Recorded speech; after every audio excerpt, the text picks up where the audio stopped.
First witness, Mr. Fred Yoder. He's a corn farmer from Plain City, Ohio. Also, he is the past president of National Corn Growers Association and current member of the 25 by 25. Mr. Yoder also is part of a new task force, NCGA, established to evaluate climate issues. The NCGA represents more than 32,000 corn growers from 48 states. Welcome, sir. You have 5 minutes to make your... Thank you, Madam Chair and Ranking Member Graves. It's a pleasure for me to be here, and I appreciate remarks that you both had shared with us. Thank you for the opportunity to testify today on behalf of the National Corn Growers Association regarding climate change solutions for small businesses and family farmers. I applaud the committee's efforts to focus attention on the important role the agriculture industry has in the area of climate change and the issues facing rural America. I grow corn and soybeans and wheat near Plain City, Ohio, and I've been an active participant in climate change discussions for many years. In December, I had the opportunity to attend and participate in the United Nations World Climate Conference in Poland, where I was able to discuss the role of agriculture in reducing greenhouse gas emissions. Also, in addition to being part of NCGA's efforts, like you said, Madam Chair, I serve on the boards of numerous other ad hoc groups, including 25 by 25 Working Group for Carbon and also the Ag Carbon Market Working Group here in D.C. I feel strongly that as Congress moves forward on climate legislation, that agriculture should be considered as a significant part of the broader solution as we evaluate ways to reduce greenhouse gas emissions. Our nation's corn growers can play a major role in a market-based cap-and-trade system through sequestering carbon on agricultural lands. Numerous economic analyses have shown that a robust offset program will significantly reduce the costs. In the near term, greenhouse gas reductions from livestock and agricultural conservation practices are the easiest and most readily available means of achieving reductions on a meaningful scale. EPA estimates that ag and forestry lands can sequester at least 20% of all annual greenhouse gases here in the United States.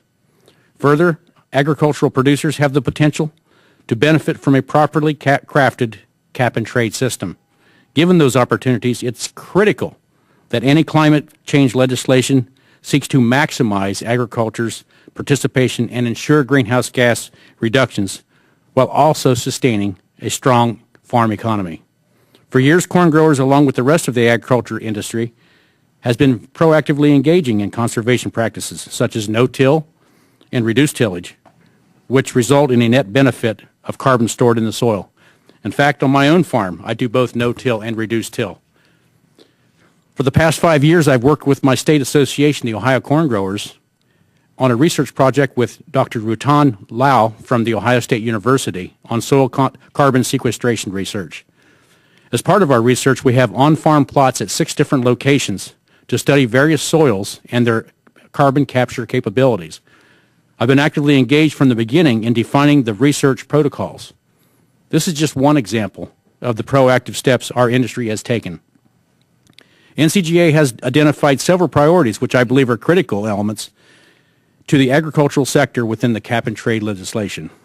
First, NCGA feels the agricultural sector should not be subject to an emissions cap. Any efforts to regulate greenhouse gas emissions from America's 2 million farms and ranches would be costly and burdensome. The agricultural industry accounts for a very small percentage of emissions in the overall economy, only 7% of all greenhouse gas emissions.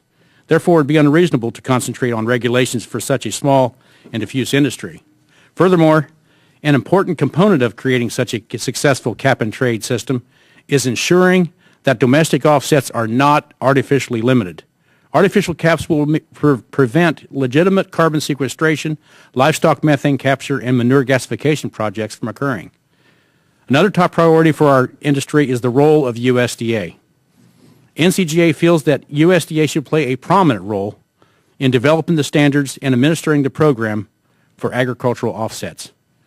The department has institutional resources and technical expertise necessary to oversee programs that have the potential to be massive in scope.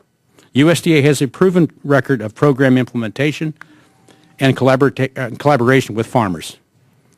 One other issue that continues to be of the utmost importance to NCGA is the treatment of early actors. Agriculture is constantly evolving. As technologies and practices improve, farmers will continue to adopt new and efficient practices. However, producers that have taken these steps already should not be placed at a competitive disadvantage by being excluded from compensation for future offsets that occur as a result of these ongoing efforts. In conclusion, it's our hope that we can continue to work with congressional leaders to ensure Congress that they choose the best path for agriculture and America. Finally, corn growers will continue to meet the growing demands of food, feed, and fuel in an economical and environmentally responsible manner. I thank the committee for its time, and I very much look forward to your questions.